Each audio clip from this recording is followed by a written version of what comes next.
So I've been in Congress a few years now. I've never seen anything like it. 14 agents come talk to us while we're in the minority about how political that place has become.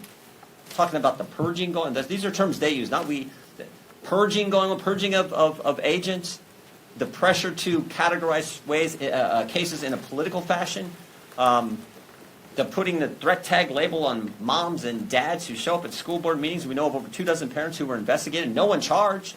But think of the chilling impact that has. You show up at some parent's home, you talk to them because she's in the group Moms for Liberty, as an example. You talk to them. Think of the chilling impact that has on other parents. So that's what we're interested in getting to the bottom of. And the only way you can hold people accountable and hopefully stop the behavior is to present it to the country. That's what we got to do. So we're committed to doing it in an aggressive fashion, but in a way that's consistent with the Constitution. Thank you. We know that the Department of Justice and FBI has been investigating Hunter Biden since 2018. How do you know that these claims that you are laying out in your remarks today and some of the examples that you have up here aren't claims that have already been fully investigated by those federal prosecutors? Maybe they had. We don't know.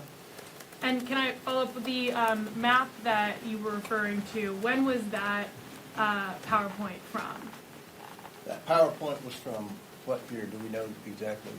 I think it's in your packet, but 2017. So my follow-up there is, if this is from 2017, what is the connection to, the current energy crisis now, if that was years ago? Are you real? I mean, Joe Biden says he's going to stand up to China. Joe Biden says he's going to rewrite our whole energy policy, America first. And he was a 10% equity owner in a company whose sole mission was to purchase liquefied natural gas from the United States and try to take over the natural gas industry in America through natural gas wholesalers and natural gas drillers. I mean, I don't think Joe Biden's been honest to the American people about that. And I think that's a question you all need to ask at the next White House press conference. We didn't know about your involvement in a Chinese energy company. Does that in any way, shape, or form impact your energy policy? And that's something that I think every American deserves answer to, especially at a time when we're faced with record high energy prices because of Biden's energy policy. Yes. Will your committee call Hunter Biden or anybody in the Biden family to testify in an investigation, Secretary? Yeah, we would love to talk to people in the Biden family, specifically Hunter and Jim Biden. I think the most important thing for us right now is to get those bank records. I mean, we have 2 suspicious activity reports in hand now, not because of the Biden family and certainly not because of Janet Yellen at Treasury. These suspicious activity reports are very detailed. And these aren't from little banks like in my part of Kentucky. These are Wells Fargo, J.P. Morgan.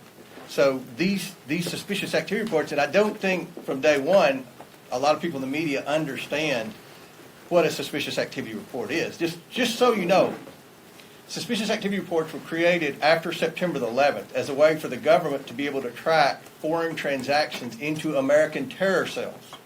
Over time, it's expanded to include things like money laundering and other types of criminal activities. Because when in September 11th, remember, the banks knew that these terrorists were getting wire transfers from Saudi Arabia, but the FBI and the federal authorities didn't. So that was how these were created. Under President Bush, under President Obama, and under President Trump, any committee in Congress could have access to those suspicious activity reports. But when Joe Biden became president, he changed the rules. Now, does anyone here doubt my suspicion that he changed the rules because his son and possibly himself had 150 suspicious activity reports? Are we the only ones that find that odd that Joe Biden would change the rules when he became president? In fact, Maxine Waters had legislation to change the rules back. She didn't know why he changed the rules. And she had a bill, and part of the language in the bill was to override that rule and give Congress the access to those suspicious activity reports. I actually voted for Maxine Waters' bill because that was in there, and I don't vote for a lot of Maxine Waters' bills. So.